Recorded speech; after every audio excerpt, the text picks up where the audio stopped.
হে hello everyone, কেমন আছো তোমরা সবাই? আশা করছি অনেক ভালো আছো, আমিও ভালো আছি। টোটোতে বসে ভিডিওটা আজকে শুরু করছি। আজকে ভিডিও করতে চাইনি, তো আমি রান্নাবান্না সব কমপ্লিট করে বাড়িঘর সব মানে কাজবাজ সব করে রেখে আমি যাচ্ছি বাপের বাড়িতে। তো এখন 9:30 মতো বাজে, আমি বাসের জন্য অপেক্ষা করছি। বলো তো এই জায়গাটা কোথায়? যদি কেউ সত্যি বলতে পারো, মানে চিনে থাকো, তাহলে আমাকে কমেন্টে জানিও, দেখবো কজনা চিনতে পারো। তো আমি ফাইনালি বাস পেয়ে গেলাম, বাসটা ফাঁকাই ছিল, সিট পেয়ে গিয়েছিলাম।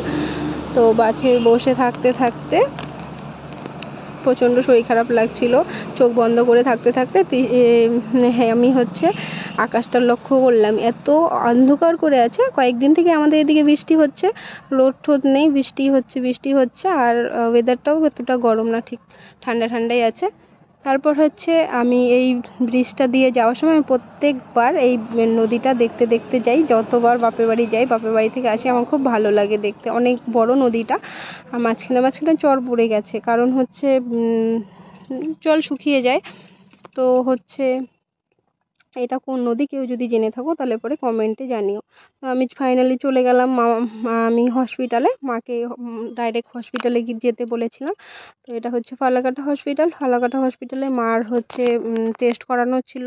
2-3টা টেস্ট করালাম, বাইরে একটা ছিল, ভেতরেও ছিল। তো টেস্ট করানোর পরে মামাকে ছুটি দিয়েছে, মামাও ভর্তি ছিল একটু অসুবিধার কারণে। তো মামাকে বাড়ি রাখতে যাচ্ছি।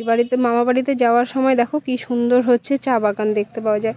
তো মামা বাড়িতে যাওয়ার পর খাওয়া দাওয়া করে আমি চলে আসলাম। আসতে দিবে না, আমার 2টো বুনু আছে, মামার মেয়ে, মানে খুব জোর করছিল, দিদি থাক যাস না। তো আমরা চলে আসলাম, থাকিনি। তো দেখো বাড়িতে আসছি, এত পরিমাণে রোদ, মানে বিকালের দিকটাতে খুব মুখে চোখে লাগছিল রোদটা। তো আমার মা দেখো সামনে সামনে যাচ্ছে, আমি পেছনে পেছনে যাচ্ছি। আমি খাবার নিয়েছিলাম বুনুর জন্য, মোমো আর পকোড়া টকোড়া হাবিজাবি কিছু একটা।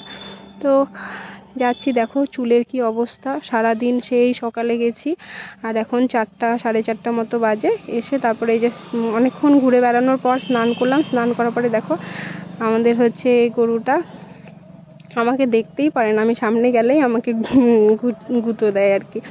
তো যাই হোক, আমি ওদিক দিয়ে যাচ্ছিলাম, তাই দেখালাম। তো এটা আমার বাপের বাড়ি এলাকা, দেখো কত কত জঙ্গল, গাছ টাছ সবুজ হয়ে আছে।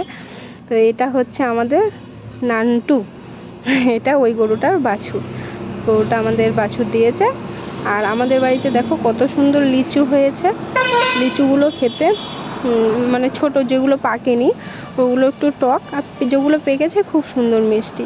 তো আমার বুনু লিচু পাড়ছিল দাঁড়িয়ে দাঁড়িয়ে, ঘরের চালে দাঁড়িয়ে দাঁড়িয়ে আমাকে বলছে, দিদি এটা ক্যাচ ধরতে পারবি তুই?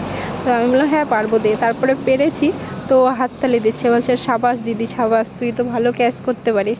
তারপরে ওকে নামিয়ে দিলাম, আমাকে এগুলো খেতে দিয়েছিল। আমি এসছি বাড়িতে, তাই পেরে দিল আমাকে খাওয়ার জন্য, বলছে খা।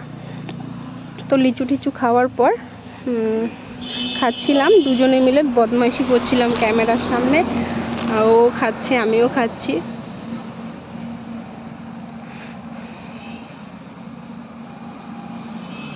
লিচু ছোলাটা খুব ঝামেলা লাগে, মানে খেতে ভালো, কিন্তু মানে লিচু ফলটা সেরকম একটা পছন্দ না আমার, মানে কেন জানি বিরক্ত করে একটা খেতেও আর করতেও। দেখো দুজনে মিলে খাচ্ছি, আর কত নাটক করছে, অনেক হয়ে আছে। আমার বর খুব পছন্দ করে।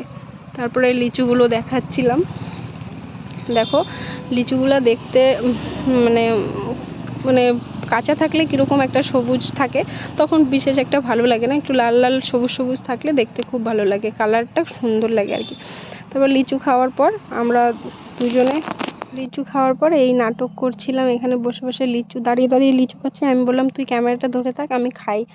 হ্যাঁ, ও বলছে ঠিক আছে। তারপর ও নিজের লিচুটাও নিজেও যেটা খাচ্ছে ওটা বলছে এই যে আমি লিচু খাচ্ছি। তারপরে আমি দৌড়াচ্ছি, আমি বললাম একটুখানি মোবাইলটা ধরতো, এরকম করলে কীরকম লাগে দেখি। তারপরে আমি চলে গেলাম দোকানে। দেখো সবাই বুনুর বান্ধবীগণ সবাই আড্ডা দিতে এসছে, এক একজন লজ্জা পাচ্ছে, ক্যামেরার সামনে আসছে না। আর এটা তো আমার বুনু চেনই, কাকুর মেয়ে। তারপরে দোকানে কিছুক্ষণ বসে থাকার পর সন্ধ্যার সময় বাড়ি এলাম। বাড়িতে এসে আমি তো চলে আসছিলাম ভিডিও পোস্ট করতে, কারণ আমার বাড়িতে একদম নেটওয়ার্ক পায় না, আমার রাস্তার পাশে এসে ভিডিও পোস্ট করতে হয়। তো ততক্ষণে বুনু এগরোল বানিয়েছিল। এগরোল বানানোর পর আমাকে ডাকছিল হেল্প করে দিয়ে জানা দিদি। আমি বললাম আসছি, তারা 2 মিনিট আসছি। আমি আসছি বলতে আমি মানে আমার ভিডিও এডিটই হচ্ছে না, এরকম এত নেটওয়ার্ক সমস্যা না বাড়িতে, মানে বলে বোঝাতে পারবো না। আমি এই জন্য বাড়ি আসলে আমার খুব বিরক্ত লাগে, মানে শুধু নেটের জন্য। তো বাড়ি আসার পর হচ্ছে বুনু টাকা বের করেছে, দেখুন আমি টাকা লুকিয়ে রাখছি, কত কিছু করছি, 1 টাকাও নিতে পারিনি জানো, কতগুলো টাকা আছে ওর কাছে, আমাকে 1 টাকাও দিল না। তারপরে আমি বললাম ঠিক আছে গুছিয়ে রাখ, আমি তাহলে ভিডিওটা আমি তাহলে পোস্ট করে আসি, আমি রাস্তার পাশে যাই, তুই তাহলে এগরোল বানাবি বললি বানা। তো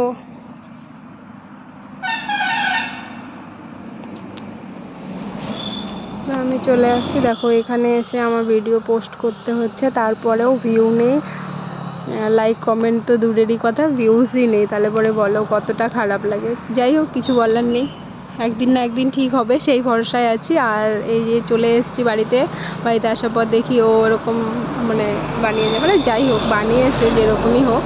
তো বানানোর পরে খাওয়া দাওয়া করলাম, পরে মা এসেছে, মা আসার পরে ভাত খাচ্ছি, দেখো পটল ভাজা আর করলা ভাজা, শাক, মাছের ঝোল, এইসব। আজকে ভিডিওটা এখানেই শেষ করছি, ভালো লাগলে please like comment and share করে দিও।